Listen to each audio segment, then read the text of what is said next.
शिवसेनेचे नेते अनिल परब पत्रकार परिषद घेतात. नक्कीच देणार आहे. मी आज सुरुवात केली आहे. नाही, बातमी करताना माझा आरोप आहे ना त्यांच्यावरती. मी आरोप केलेला आहे.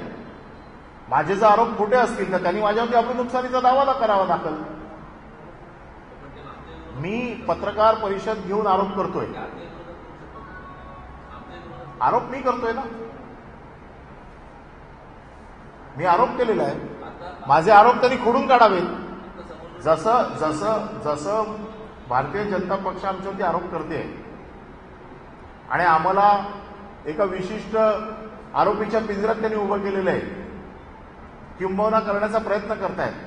मी केवळ भ्रष्टाचार, मी आज कुठल्याही प्रकारचे सपोर्टिंग डॉक्युमेंट आपल्याला देत नाहीये. माझा मुद्दा एवढाच आहे की पारदर्शकतेवरती बोलण्याचा नैतिक अधिकार त्यांना नाही. त्याचं कारण असं आहे की ज्या पारदर्शकतेच्या मुद्द्यावरती ते बोलतायत, जिथे त्यांची महानगरपालिका आहे तिकडे एवढा मोठा अपारदर्शक व्यवहार चालला आहे. माझे मुद्दे त्यांनी खोडून काढावे. जर माझे मुद्दे त्यांनी चुकीचे आहेत असं म्हटलं आणि त्याच्या बाबतीत त्यांनी मला आव्हान केलं तर याच्या संदर्भातले सगळे कागदपत्र आपल्यासमोर आणून देण्याची व्यवस्था करतो मी.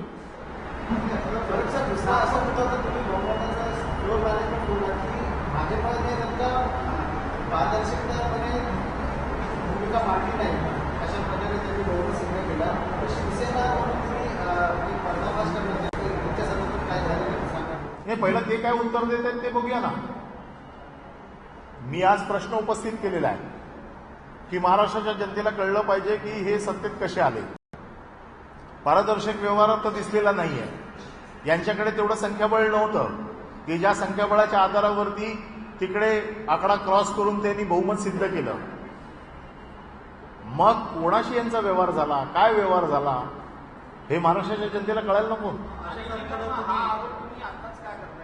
त्यांनी पारदर्शकचा मुद्दा काढला म्हणून करतोय. त्यांनी काढला नव्हता तर ते फ्लोअर मॅनेजमेंटचा विषय तो होताच, त्यांनी तो केलाच होता. आज त्यांनी असं सांगितलंय की आमचा पारदर्शकतेचा मुद्दा शिवसेनेने मान्य केला नाही म्हणून युती तुटली. तर आमचं म्हणणं असं आहे की पारदर्शकतेच्या मुद्द्यावरती बोलण्याचा नैतिक अधिकार त्यांना नाही.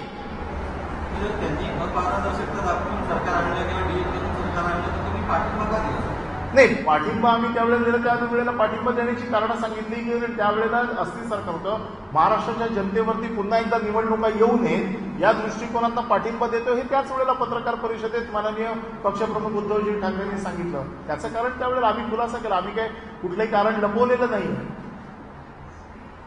हे त्यावेळेला आम्ही सांगितलं ना की आम्ही पाठिंबा का देतोय ते. आजही आमचा पाठिंबा अजून काढलेला नाही. जोपर्यंत काढत नाही तोपर्यंत आहेच.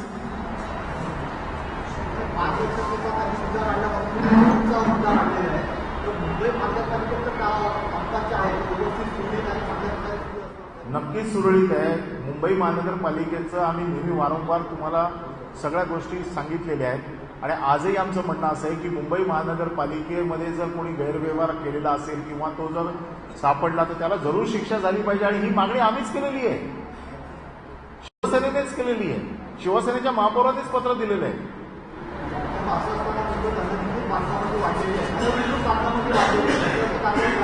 अनधिकृत बांधकामांवरती कारवाई झालीच पाहिजे अशी आमची मागणी आहे. नाही होते का नाही होते दररोज एवढा. म्हणूनच म्हटलं की आमचा रेटा आम्ही स्वतः जाऊन तोडत नाही. आमचा रेटा महानगरपालिकांच्या आयुक्तांवरती असतो आणि आयुक्त सगळ्यांची टीम बनवून ते कामकाज करत असतात आणि म्हणून आमचा सतत रेटा असतो की ही अनधिकृत बांधकामं पाडली गेली पाहिजेत म्हणून. प्रशासन जरूर प्रशासन जबाबदार आहे त्याला. तुम्ही नागपूर महापालिकेतल्या जेट पॅचेसच्या भ्रष्टाचाराचा मुद्दा मांडला. मुंबई महापालिकेने सगळ्यामध्ये जेट पॅचेस खरेदी केली होती, त्याच्यातही घोटाळा झाला. कुठला जेट पॅचेस खड्डे भरण्यासाठी? हा, जेट पॅचर मुंबई महापालिकेने देखील ते खरेदी केलेले होते, त्याच्यामध्ये मंगळामध्ये पडून राहिले होते. मी जेट पॅचरचा आरोप केलेलाच नाहीये. हा नाही, याच्यामध्ये मी आता जे खड्ड्याचं मी जी मागणी केली आहे, माझं जे हे आहे पत्रक आहे, याच्यामध्ये ज्या विशिष्ट कॉन्ट्रॅक्टरना काम दिलं गेलं होतं त्या कॉन्ट्रॅक्टरनी नॉर्म्सचं व्हायोलेशन कसं केलं, त्या कॉन्ट्रॅक्टरनी नॉर्म्स व्हायोलेशन कसं केलं आणि त्या ज्या कॉन्ट्रॅक्टरनी अग्रीमेंटचं ब्रीच ऑफ अग्रीमेंट जे आहे त्यांच्यावरती कारवाई करावी, या मागणीचं माझं उत्तर दिलेलं नाहीये.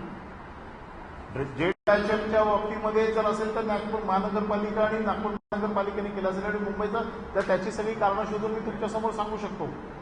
परंतु माझा जो बेसिक मुद्दा आहे की खड्डे भरणारे जे कॉन्ट्रॅक्टर्स नेमले गेले, या लोकांनी जे अग्रीमेंट महानगरपालिकेबरोबर केलं होतं त्याच्या अटी आणि शर्तींचा भंग केलेला आहे.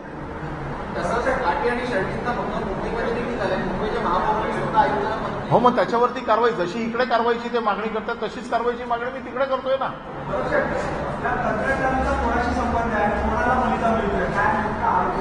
मी आरोप केलेला आहे. याच्या संदर्भात खुलासेवार नावं सांगेन मी. मला पहिलं ह्या प्रश्नांची ते काय उत्तरं देत आहेत याच्या बाबतीतला खुलासा ते काय करतायत आजच्या माझ्या आरोपांचा. मग त्यानंतर मी त्यांची कोणाची नावं आहेत, कोणाचे याच्याशी संबंध आहेत, कोण कुठल्या कंपनीमध्ये भागीदार आहे, या सगळ्या गोष्टी आपल्यासमोर घेऊन येईल. यथावकाश तुम्हाला सांगेन त्याचे पेपर्स कागदपत्रांसकट देईन की कोणाची येते.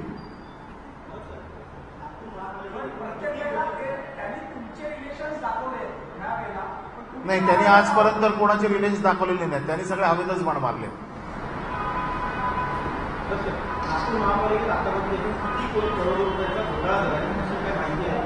मी आकडेवारी अजून तुम्हाला दिलेलीच नाहीये. मी आज प्रश्न उपस्थित केलेले. ज्या घोटाळ्यांची आकडेवारी सकट कागदपत्र द्यायची ती मी तुम्हाला देणारच आहे. मला फक्त त्यांच्या उत्तराची अपेक्षा आहे. आणि मी आज तुमच्या माध्यमातून त्यांना सांगतोय की नैतिकतेच्या मुद्द्यावरती, पारदर्शकतेवरती बोलण्याचा त्यांना अधिकार नाही. त्याची कारणं मी तुम्हाला सांगितली. आता त्याचं उत्तर त्याने मला द्यावं, जेणेकरून मग पुढच्या प्रेस कॉन्फरन्समध्ये मी तुम्हाला नावं सांगेन, कोण कोणाशी व्यवहारिक आहेत, संबंधित आहेत ते सांगेन, आकडे सांगेन कितीचा घोटाळा झाला आहे तो. आणि आजचे माझे केलेले आरोप त्यांनी खोडून काढावे. आहेत ना, बीएमसी मध्ये जे कॉन्ट्रॅक्टर ब्लॅक लिस्टेड आहेत ते कॉन्ट्रॅक्टरना मेट्रोची कामं दिली आहेत तिकडे. ही सगळी नावांसकट देतो ना तुम्हाला, कागदपत्रांसकट देतो. नाही, हे डिफेन्सिव्ह नाही आहे. हे पहिलं पाऊल आहे. पहिल्याच पावलावरती तुम्ही काय अशी अपेक्षा करता माझ्याकडनं की मी कोणाचा तरी बळी घ्यावा? नाही, सत्तेची गणितं नाही आहेत. हे माझे आरोप आहेत. माझ्या आरोपावरती त्यांनी उत्तर द्यावं. जर ते गप्प बसले तर मी असे समजेन कोर्टाच्या भाषेत की तुम्ही जर उत्तर दिलं नाही तर तुम्ही मी म्हटलेले आरोप खरे आहेत असं मी समजीन. त्यांनी त्याचं उत्तर द्यावं.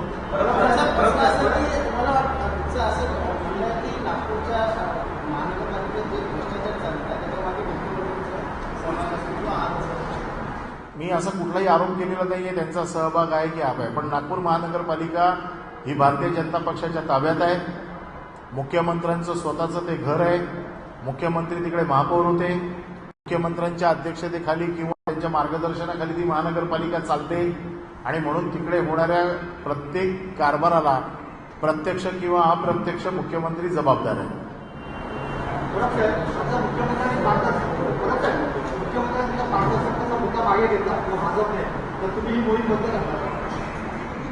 मोहीम नाही आहे हा प्रश्न आहे. जर प्रश्नाचं उत्तर मिळालं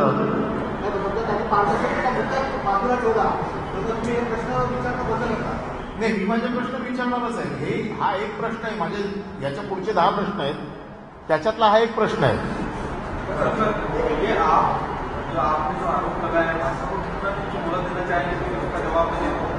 नहीं, मैं कोई मुहलत नहीं देना चाहता हूँ. मैं देखता हूँ वो कितनी जल्दी दे सकते हैं इसका.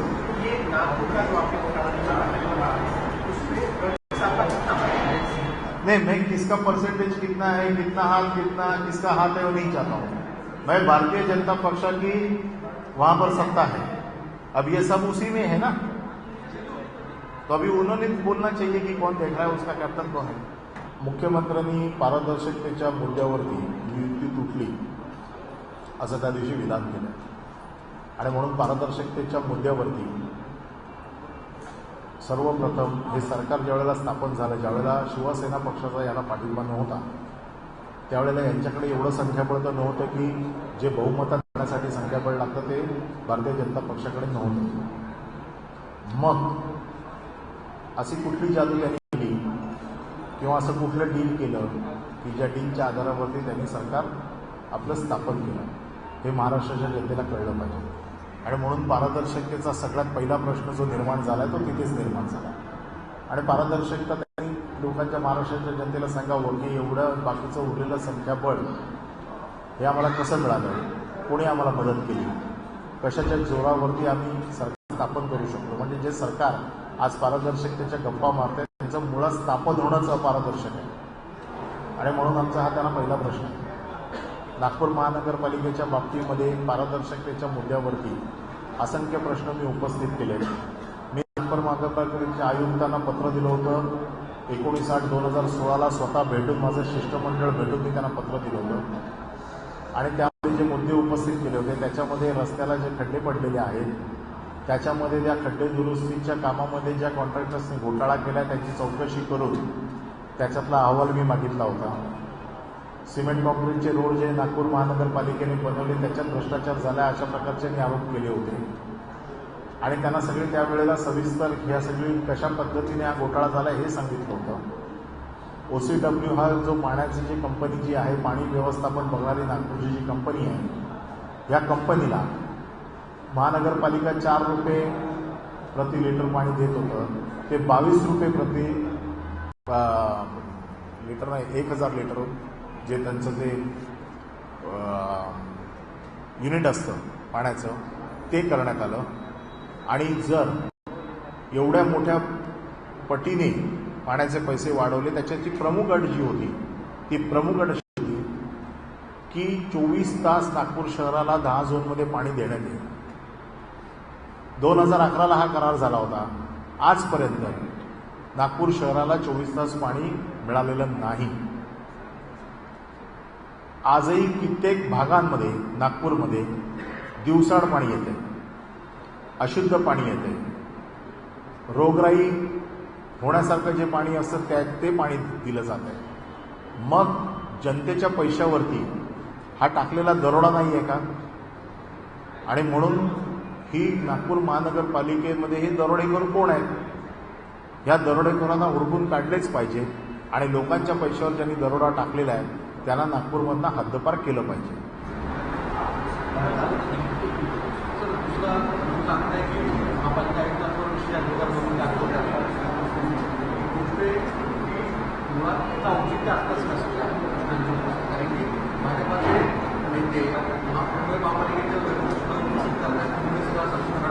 नाही, मी तर त्यांच्यावरती हक्कभंग आणणारच होतो, परंतु तो अधिवेशनात आणावा लागतो.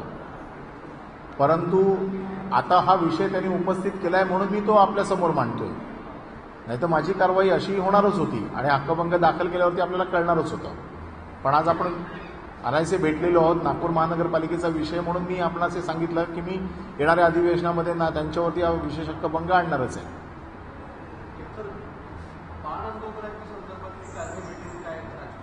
नाही, त्या बाबतीत मी सांगू शकत नाही कारण मी त्या बैठकीला नव्हतो.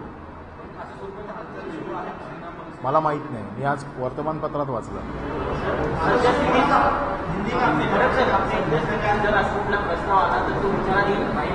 ते शिवसेनेचे पक्षप्रमुख ठरवतील. नाही, शिवसेनेचे पक्षप्रमुख ठरवतील ना, याच्यावरती सर्वाधिकार त्यांचा आहे.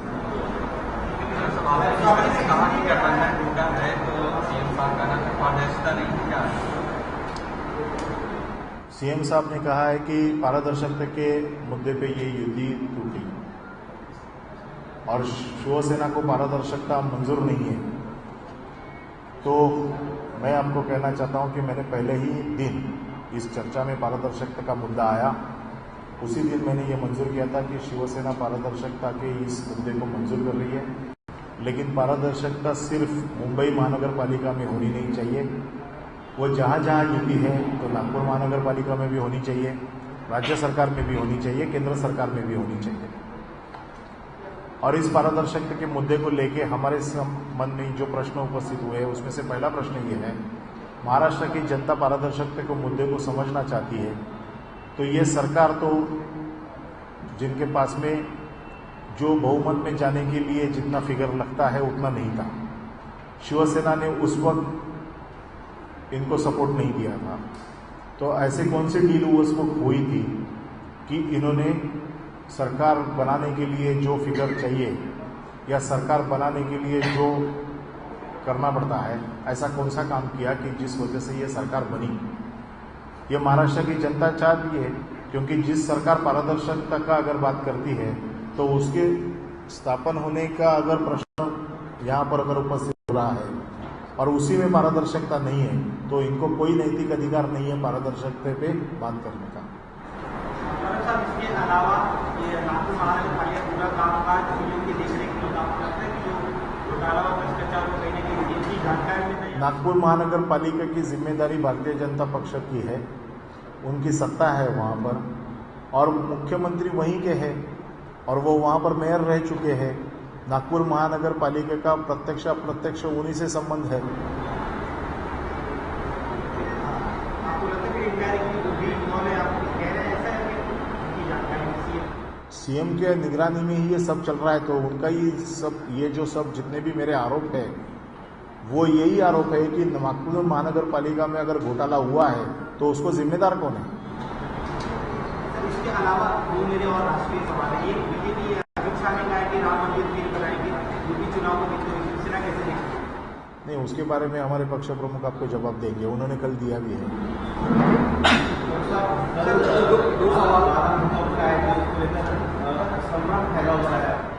नहीं, उसके बारे में देखो वहाँ पर मैं नहीं था तो उसके बारे में मैं यहाँ पर बोलना उचित नहीं होगा। नहीं, वो उसके बारे में पक्ष के प्रमुख जो निर्णय लेंगे वही डिसीजन। 1 तारीख को बजट है, तो लेकर शिवसेना की भूमिका क्या रही? शिवसेना ने अपनी भूमिका अर्थ मंत्री को दी है। उन्होंने एक लेटर इशू किया है कि क्या क्या मुद्दे बजट में होने चाहिए लोगों के बारे में, उसको मुझे लगता है वो आपको प्रेस में भी दिल्ली में दिए हुए हैं।